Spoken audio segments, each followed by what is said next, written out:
বন্ধুরা, আজকে আমার আলোচনার বিষয় হলো সুলতানি যুগের বাংলা। এই সুলতানি যুগের বাংলার উপর কিছু গুরুত্বপূর্ণ প্রশ্নোত্তর নিয়ে আজকে আমরা আলোচনা করব। চলো তাহলে আমরা আজকে জেনে নেই এই সুলতানি আমল বলতে কি বোঝায়। সুলতানি আমল বলতে সাধারণত ভারতীয় উপমহাদেশে মুসলিম শাসনের একটি সময়কালকে বোঝায়, বিশেষ করে দিল্লি সালতানাত এবং বাংলা সালতানাতের সময়কালকে বোঝায়। চলো আমরা জেনে নেই এই আমলের সূচনা কিভাবে হয়েছিল। মোহাম্মদ ঘুরির বিশ্বস্ত অনুচর ইখতিয়ার উদ্দিন মোহাম্মদ বিন বখতিয়ার খলজি আনুমানিক 1203 থেকে 4 খ্রিস্টাব্দে বাংলার রাজা লক্ষণ সেনকে পরাজিত করে বাংলাদেশের একাংশে মুসলমান শাসনের সূচনা করেন। এই থাকলো সুলতানি যুগের বাংলার সম্পর্কে কিছুটা ধারণা। চলো তাহলে এমসিকিউ আলোচনার মাধ্যমে ভিডিওটি শুরু করি। ভিডিওটি কেমন লাগলো কমেন্টে জানাবে, ভালো লাগে লাইক করে দেবে, আর চ্যানেলটি যদি সাবস্ক্রাইব করে না থাকো সাবস্ক্রাইব করে দেবে। প্রথম প্রশ্ন, কোন সুলতান প্রথম বাংলাদেশ বা বঙ্গদেশ আক্রমণ করেছিলেন? এখানে উত্তর হবে বি, ইখতিয়ার উদ্দিন বিন বখতিয়ার খলজি। আমরা সূচনায় জানতে পেরেছিলাম, তা আবারও বলছি যে মোহাম্মদ ঘুরির বিশ্বস্ত অনুচর ইখতিয়ার উদ্দিন মোহাম্মদ বিন বখতিয়ার খলজি আনুমানিক 1203 থেকে 4 খ্রিস্টাব্দে বাংলা রাজা লক্ষণ সেনকে পরাজিত করে বাংলাদেশের একাংশে মুসলমান শাসনের সূচনা করেন। পরের প্রশ্ন, বখতিয়ার খলজিকে হত্যা করা হয়? এখানে উত্তর হবে এ, 1206 খ্রিস্টাব্দে। বখতিয়ার খলজিকে হত্যা করা হয় 1206 খ্রিস্টাব্দে। এখানে মনে রাখার বিষয় যে বখতিয়ার খলজি 1203 থেকে 1205 খ্রিস্টাব্দ পর্যন্ত বাংলায় শাসন সংগঠনে ব্রতী ছিলেন, কিন্তু হঠাৎ তিনি তিব্বত দেশে এক দুঃসাহসিক অভিযানে অগ্রসর হন এবং ব্যর্থ হয়ে ফিরে আসেন। ইতিমধ্যে তার অনুচরদের কেউ কেউ ক্ষমতালোভী হয়ে উঠেছিলেন এবং এমনই এক অনুচর আলীমর্দান ঘুমন্ত অবস্থায় অসুস্থ বখতিয়ারকে হত্যা করেন 1206 খ্রিস্টাব্দে। পরের প্রশ্ন, বাংলার কোন সুলতান খলিফার অনুমোদন লাভ করেন? এখানে উত্তর হবে বি, গিয়াসউদ্দিন আইওয়াজ। গিয়াসউদ্দিন আইওয়াজ খলিফার অনুমোদন লাভ করেন। এখানে মনে রাখার বিষয় যে বখতিয়ার যে বছর হত্যা হয় 1206 খ্রিস্টাব্দ, সে একই বছরে মোহাম্মদ ঘুরিরও মৃত্যু হয়। ফলে তুর্কি অধিকৃত ভারতবর্ষে উচ্চাকাঙ্ক্ষী আমিরদের মধ্যে ক্ষমতা দখলের লড়াই অনিবার্য হয়ে দাঁড়ায়। বাংলাদেশেও এর প্রভাব পড়ে। বখতিয়ারের হত্যাকাণ্ডের প্রতিশোধ গ্রহণের উদ্দেশ্যে তার আরও এক অনুচর ইজুদ্দিন মোহাম্মদ সিরান খলজি আলীমর্দানকে আক্রমণ ও বন্দী করেন। ইতিমধ্যে ঘুরির অন্যতম অনুচর কুতুবউদ্দিন আইবক দিল্লির সিংহাসন দখল করে স্বাধীন সুলতানির সূচনা করেছেন। সিরান দিল্লির প্রতি মৌখিক আনুগত্য দেখান, কিন্তু বন্দী আলীমর্দান কারাগার থেকে পালিয়ে গিয়ে সিরানের বিরুদ্ধে কুতুবউদ্দিনকে প্ররোচিত করেন। সিরানকে বিতাড়িত করে কুতুব জনৈক আইওয়াজ খলজিকে দেবকোটের শাসক নিযুক্ত করেন। কয়েক মাসের মধ্যে কুতুবউদ্দিন মারা গেলে আলীমর্দান দিল্লির অধীনতা অস্বীকার করেন এবং আলাউদ্দিন নাম নিয়ে স্বাধীন সুলতানি শুরু করেন। তিনি মাত্র 2 বছর বাংলা শাসন করেন। তিনি ছিলেন ন্যায় নীতি বর্জিত নিষ্ঠুর রাজনীতিক। তার শাসনকাল ছিল স্বৈরাচারী, নির্মম ও আতঙ্কে পূর্ণ। অবশেষে খলজির আমিররা সংঘবদ্ধ হয়ে আলীমর্দানকে হত্যা করেন। লক্ষণাবতী বা লখনৌতির সিংহাসনে বসেন হাসমউদ্দিন আইওয়াজ খলজি 1213 খ্রিস্টাব্দে। ইনি গিয়াসউদ্দিন আইওয়াজ নামে পরিচিত হন। নবপ্রতিষ্ঠিত রাজধানীর নিরাপত্তা ও নৌ পরিবহন বৃদ্ধির প্রয়োজনে তিনি একাধিক খাল খনন করেন, সেতু ও বাঁধ নির্মাণ করেন। শেষ পর্যন্ত গিয়াসউদ্দিন নিজেকে স্বাধীন সুলতান বলে ঘোষণা করেন। পরের প্রশ্ন, বাংলার কোন সুলতান নিজ নামে খুতবা পাঠ করেন এবং মুদ্রা প্রচলন করেন? এখানে উত্তর হবে ডি, গিয়াসউদ্দিন আইওয়াজ।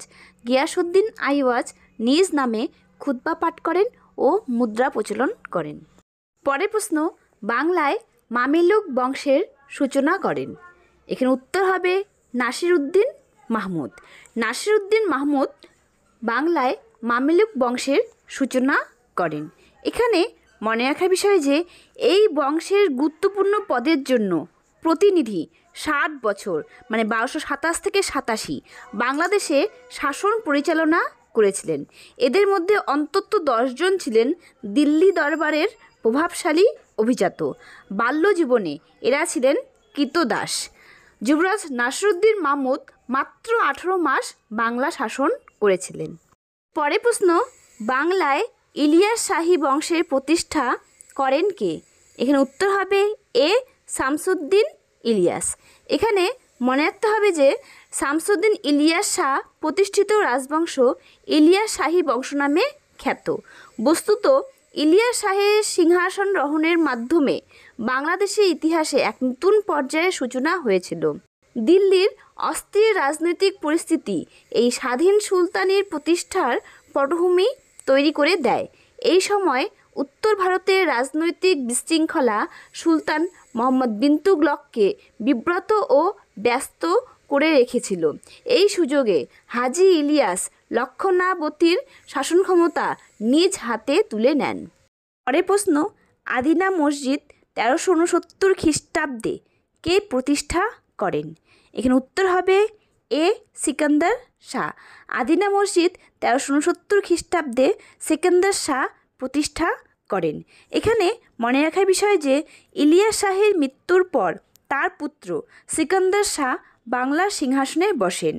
সিকান্দার শাহ কেবল প্রতিভাসম্পন্ন যোদ্ধা ও শাসক ছিলেন না, শিল্পকলার পৃষ্ঠপোষক রূপেও তার যথেষ্ট খ্যাতি ছিল। তার বিশিষ্ট শিল্পকীর্তি হল পান্ডুয়ার বিখ্যাত আদিনা মসজিদ। পরের প্রশ্ন, বাংলার কোন সুলতান মক্কা ও মদিনায় দুটি মাদ্রাসা স্থাপন করেন? এখানে উত্তর হবে ডি গিয়াসউদ্দিন আজম শাহ। গিয়াসউদ্দিন আজম শাহ মক্কা ও মদিনায় দুটি মাদ্রাসা স্থাপন করেন। এখানে মনে রাখার বিষয় যে সিকান্দার শাহের প্রিয় পুত্র বাংলার পরবর্তী শাসক গিয়াসউদ্দিন আজম শাহ প্রায় 20 বছর বাংলা শাসন করেন। বহু অর্থ ব্যয় করে তিনি মক্কা ও মদিনার দুটি মাদ্রাসা নির্মাণ করেন। নিজে হানাফি হলেও ইসলামের অন্যান্য সম্প্রদায়ের প্রতি তার শ্রদ্ধার অভাব ছিল না। মক্কাতে তিনি একটি সরাইখানা নির্মাণ করেন ও খাল খননের ব্যয়ভার বহন করেন। মক্কা ও মদিনার লোকেদের দান করার জন্য তিনি বহু অর্থ প্রেরণ করেন। পরের প্রশ্ন, বাংলার কোন সুলতান চীনে দুধ প্রেরণ করেন? এখানে উত্তর হবে বি গিয়াসউদ্দিন আজম শাহ। গিয়াসউদ্দিন আজম শাহ চীনে দুধ প্রেরণ করেন। এখানে মনে রাখার বিষয় যে বিদেশের সাথে কূটনৈতিক সম্পর্ক স্থাপন গিয়াসউদ্দিনের একটি প্রশংসনীয় কাজ। জৌনপুরের সুলতান মালিক সরোয়ারের সাথে তার দুধ বিনিময় হয়েছিল। চীন দেশের ইতিহাস থেকে জানা যায় যে চীন সম্রাট ইয়ং লোর কাছে গিয়াসউদ্দিন 1405, 1408, 1409 খ্রিস্টাব্দে দুধ প্রেরণ করেছিলেন। প্রত্যুত্তরে চীনের দূত বাংলাদেশে উপস্থিত হয়েছিলেন। পরের প্রশ্ন, সুলতানি যুগে বাংলায় হিন্দু রাজা কে ছিলেন? এখানে উত্তর হবে সি রাজা গণেশ।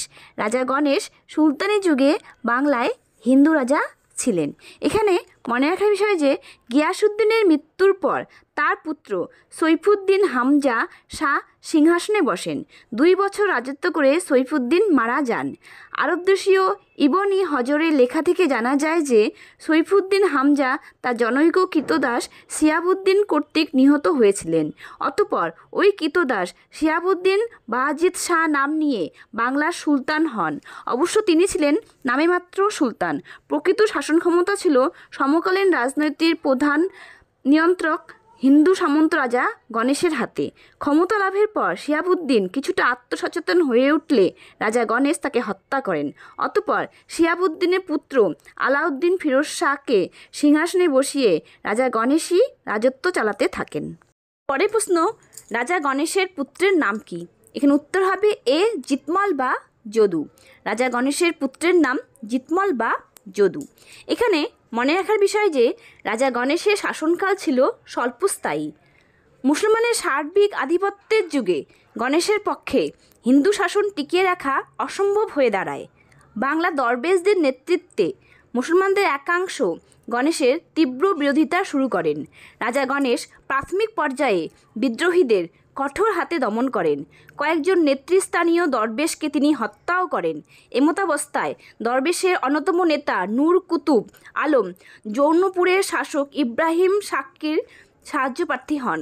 তৎকালীন উত্তর পূর্ব ভারতের পরাক্রান্ত সুলতান ইব্রাহিমের কাছে তার রাজা গণেশের অত্যাচারের বাংলাদেশে ইসলাম বিপন্ন জাতীয় চিত্র তুলে ধরেন। ইব্রাহিম শার্কি বাংলাদেশ আক্রমণ করেন।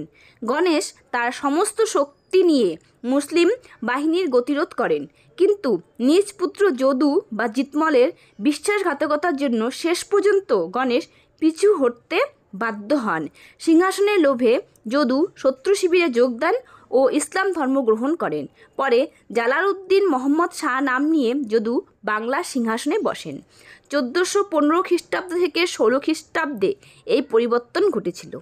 পরের প্রশ্ন, রাজা গণেশ কী উপাধি নিয়ে দ্বিতীয়বার সিংহাসনে বসেন? এখানে উত্তর হবে বি, দনুজ মর্দন দেব। রাজা গণেশ দ্বিতীয়বার দনুজ মর্দন দেব উপাধি নিয়ে সিংহাসনে বসেন। এখানে মনে রাখার বিষয় যে জৌনপুরের সুলতান স্বরাজ্যে প্রত্যাবর্তনের কিছুদিনের মধ্যেই রাজা গণেশ পুনরায় বাংলার রাজনৈতিক কর্তৃত্ব নিজ হস্তগত করেন। সুলতান পদে অবশ্য জালালউদ্দিনই বহাল ছিলেন, তবে রাজা গণেশের ইচ্ছানুসারেই তিনি রাজ্য চালাতে বাধ্য হন।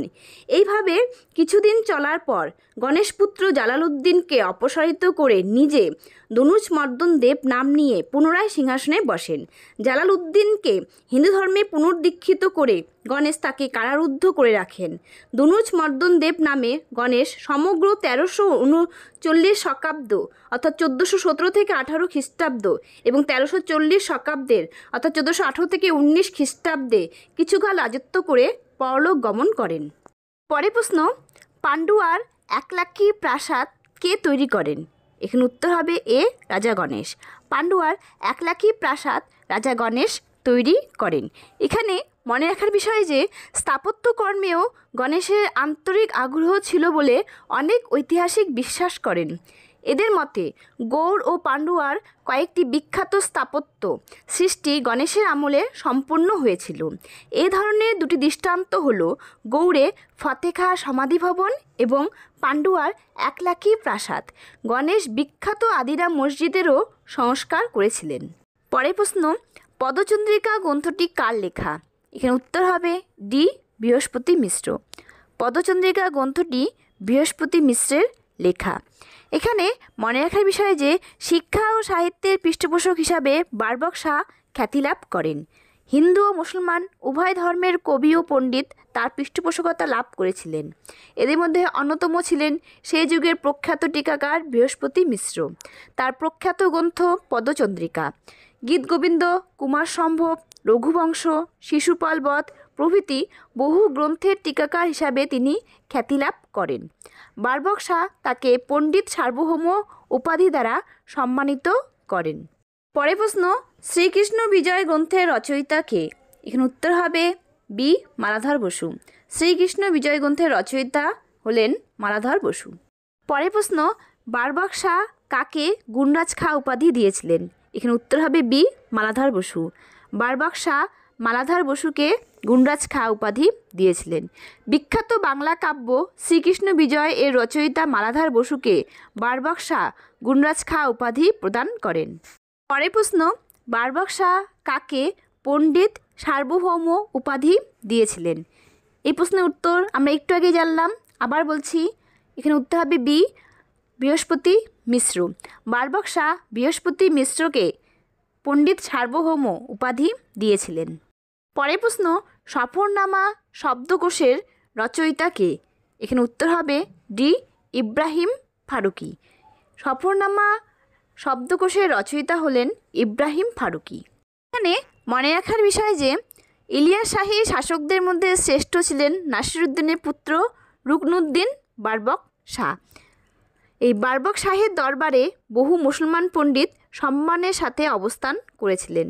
এদের মধ্যে অন্যতম ছিলেন সফরনামা নামক শব্দকোষের রচয়িতা ইব্রাহিম ফারুকি। তার রাজকবি হিসাবে আমির জৈনুদ্দিন হুরি খ্যাতবান ছিলেন। পরের প্রশ্ন, বাংলায় হাবশিদের শাসন চলেছিল। এখানে উত্তর হবে বি 6। বাংলায় হাবশিদের শাসন চলেছিল 6 বছর। এখানে মনে রাখার বিষয় যে বাংলাদেশের রাজনৈতিক মঞ্চে আবিসিনীয়দের উত্থান যেমন আকস্মিক, তেমনি তাদের পতনও ছিল আকস্মিক।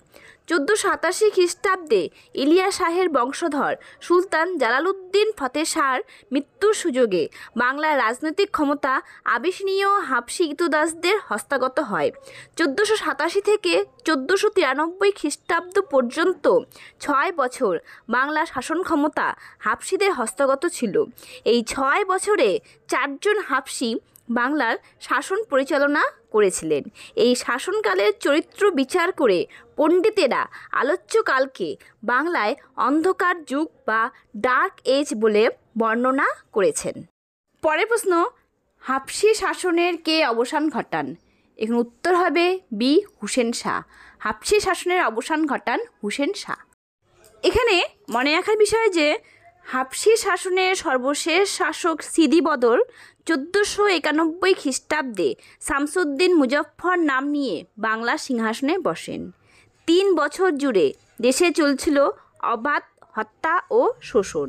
সিংহাসনকে বিপদমুক্ত করার মানসে তিনি নির্বিচারে প্রতিভাবান আমির, কর্মচারী ও বিদগ্ধ ব্যক্তিদের হত্যা করেছিলেন। এক্ষেত্রে হিন্দু ও মুসলমান কোনো সম্প্রদায়ের মানুষই রেহাই পায়নি। সাধারণ গরিব প্রজাদের উপর শুরু হয় অতিরিক্ত খাজনা আদায়ের জুলুম। এইভাবে একদিকে দেশের সমস্ত শ্রেণীর মানুষকে ক্ষুব্ধ করে তোলেন এবং সেনাবাহিনীকে চটিয়ে নিজের শক্তি নিজেই ক্ষয় করেন। একসময় তার অত্যাচার সহ্যের শেষ সীমায় পৌঁছে যায়। অবশ্য এসব কাজে সুলতানের প্রধান পরামর্শদাতা ছিলেন তার উজির সৈয়দ হুসেন। কিন্তু দেশব্যাপী যে ক্ষোভের সঞ্চার হয়েছিল তা হুসেনের দৃষ্টি এড়ায়নি।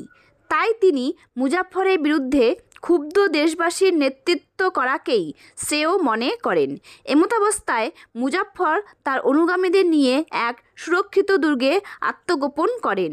সৈয়দ হুসেনের নেতৃত্বে বিক্ষোভকারীরা সেই দুর্গ অবরোধ করে। এই অবরোধ ও সংঘর্ষ চলে প্রায় 4 মাস ধরে। উভয় পক্ষে মিলিয়ে নিহত হয় প্রায় 20,000 মানুষ। শেষ পর্যন্ত এক গুপ্ত ঘাতকের হাতে মুজাফফর নিহত হলে কুখ্যাত আবিসিনীয় শাসনের অবসান ঘটে। অতঃপর সৈয়দ হুসেন আলাউদ্দিন হুসেন শাহ উপাধি নিয়ে বাংলার সিংহাসনে বসেন এবং শুরু হয় হুসেন শাহী বংশের গৌরবোজ্জ্বল অধ্যায়। পরের প্রশ্ন, কে মুদ্রায় নিজেকে কামরূপ, কামতা, জাজনগর, উড়িষ্যা বিজয়ী বলে অভিহিত করেন? এখানে উত্তর হবে বি হুসেন শাহ। হুসেন শাহ মুদ্রায় নিজেকে কামরূপ, কামতা, জাজনগর, উড়িষ্যা বিজয়ী বলে অভিহিত করেন। এখানে মনে রাখার বিষয় যে হুসেন শাহকে রাজত্বকালের অধিকাংশ সময় যুদ্ধ বিগ্রহে লিপ্ত থাকতে হয়েছিল। রাজত্বের প্রথম থেকেই তিনি মুদ্রায় নিজেকে কামরূপ, কামতা, জাজনগর, উড়িষ্যা বিজয়ী বলে অভিহিত করে এই সকল রাজ্য জয়ে উদ্যোগী হন। এই প্রশ্ন, বাংলার অন্ধকার যুগ আবিসিনীয়দের শাসনকালকে বলা হয়। এই আবিসিনীয়দের শাসন থেকে বাংলাকে কে মুক্ত করেছিলেন? এখানে উত্তর হবে বি আলাউদ্দিন হুসেন শাহ। আলাউদ্দিন হুসেন শাহ আবিসিনীয়দের শাসন থেকে বাংলাকে মুক্ত করেছিলেন। প্রশ্ন, বাংলায় হুসেন শাহী বংশের প্রতিষ্ঠাতা কে? এখানে উত্তর হবে এ আলাউদ্দিন হুসেন শাহ। বাংলায় হুসেন শাহী বংশের প্রতিষ্ঠাতা আলাউদ্দিন হুসেন শাহ। 1493 থেকে 1519 খ্রিস্টাব্দ আলাউদ্দিন হুসেন শাহ ও তার বংশধরদের শাসনকাল ইতিহাসে হুসেন শাহী বংশের আমল হিসাবে পরিচিত। পরের প্রশ্ন, বাংলার কোন সুলতান পরম দুর্বার জবন রাজা নামে পরিচিত ছিলেন? এখানে উত্তর হবে এ হুসেন শাহ। হুসেন শাহ পরম দুর্বার জবন রাজা নামে পরিচিত ছিলেন। চৈতন্য ভাগবত গ্রন্থে হুসেন শাহকে পরম দুর্বার ও জবন রাজা বলে অভিহিত করা হয়েছে। পরের প্রশ্ন, বাংলার আকবর নামে কে পরিচিত? এখানে উত্তর হবে ডি আলাউদ্দিন হুসেন শাহ। আলাউদ্দিন হুসেন শাহ বাংলার আকবর নামে পরিচিত। পরের প্রশ্ন, হুসেন শাহী বংশের শেষ প্রতিনিধি কে? এখানে উত্তর হবে বি গিয়াসউদ্দিন মাহমুদ শাহ। গিয়াসউদ্দিন মাহমুদ শাহ হুসেন শাহী বংশের শেষ প্রতিনিধি। এনার রাজত্বকাল ছিল 1533 থেকে 1538 খ্রিস্টাব্দ পর্যন্ত। ইনি ছিলেন দুর্বল, নির্বোধ, অদূরদর্শী, ইন্দ্রিয়াসক্ত একজন মানুষ। পরের প্রশ্ন, পানিপথের প্রথম যুদ্ধের সময় বাংলার সুলতান কে ছিলেন? এখানে উত্তর হবে এ নস্রত শাহ। পানিপথের প্রথম যুদ্ধের সময় বাংলার সুলতান ছিলেন নস্রত শাহ। হুসেন শাহের মৃত্যুর পর বাংলা সিংহাসনে বসেছিলেন তার সুযোগ্য পুত্র নাসিরউদ্দিন আবুল মুজফ্ফর নস্রত শাহ। সাধারণভাবে তিনি নস্রত শাহ নামেই খ্যাত ছিলেন। তার রাজত্বকাল ছিল 1519 থেকে 32 খ্রিস্টাব্দ পর্যন্ত। 1526 খ্রিস্টাব্দে পানিপথের যুদ্ধে লোদি বংশের পতন ঘটিয়ে মুঘল বীর বাবর দিল্লির শাসন কর্তৃত্ব দখল করে দ্রুত রাজ্য বিস্তার শুরু করলে আফগান নায়কেরা বিতাড়িত করে নস্রত শাহের কাছে আশ্রয় নেন। ফলে বাবরের সাথে নস্রত শাহের সংঘাত সম্ভাবনা সৃষ্টি হয়। বিচক্ষণ নস্রত শাহ পরিস্থিতির গুরুত্ব বুঝতে পেরে শেষ পর্যন্ত বাবরকে সন্তুষ্ট করার জন্য তার কাছে নানা উপহার প্রেরণ করেন। পরবর্তীকালে মুঘল আফগান দ্বন্দ্বে নস্রত জড়িয়ে পড়লে বাবরের সাথে তার সংঘর্ষ বাধে। এই যুদ্ধে নস্রত শাহ পরাজিত হন এবং বাবরের হাতে কিছু অঞ্চল ছেড়ে দিয়ে শান্তি স্থাপন করেন। পরের প্রশ্ন, কালিকা মঙ্গল বা বিদ্যাসুন্দর গ্রন্থের রচয়িতা কে? এখানে উত্তর হবে সি শ্রীধর কবিরাজ। কালিকা মঙ্গল বা বিদ্যাসুন্দর গ্রন্থের রচয়িতা হলেন শ্রীধর কবিরাজ। পরের প্রশ্ন, বিদগ্ধ মাধব গ্রন্থের রচয়িতা কে? এখানে উত্তর হবে সি রূপ গোস্বামী। বিদগ্ধ মাধব গ্রন্থের রচয়িতা হলেন রূপ গোস্বামী। রূপ গোস্বামী সংস্কৃতে বিদগ্ধ মাধব ও ললিতা মাধব নামে দুটি গ্রন্থ রচনা করেন। পরের প্রশ্ন, তিলক মাধব গ্রন্থটি কে রচনা করেন? এখানে উত্তর হবে এ রূপ গোস্বামী। তিলক মাধব গ্রন্থটি রূপ গোস্বামী রচনা করেন। তাহলে এই থাকলো আজকের সুলতানি যুগের বাংলার এমসিকিউ আলোচনা ভিডিও। ভিডিওটি কেমন লাগলো কমেন্টে জানাবে, ভালো লাগলে লাইক করে দিবে। তোমাদের যদি এই সুলতানি যুগের বাংলার উপর আরও কিছু প্রশ্ন উত্তর থাকে, তোমরা পেয়ে থাকো, আমাকে কমেন্টের মাধ্যমে জানিয়ে দিবে। ভিডিওটি শেয়ার করে দিবে, শেয়ার করে সবাইকে দেখার সুযোগ করে দিবে। আর চ্যানেলটি যদি সাবস্ক্রাইব না করে থাকো, সাবস্ক্রাইব করে দিবে। ধন্যবাদ।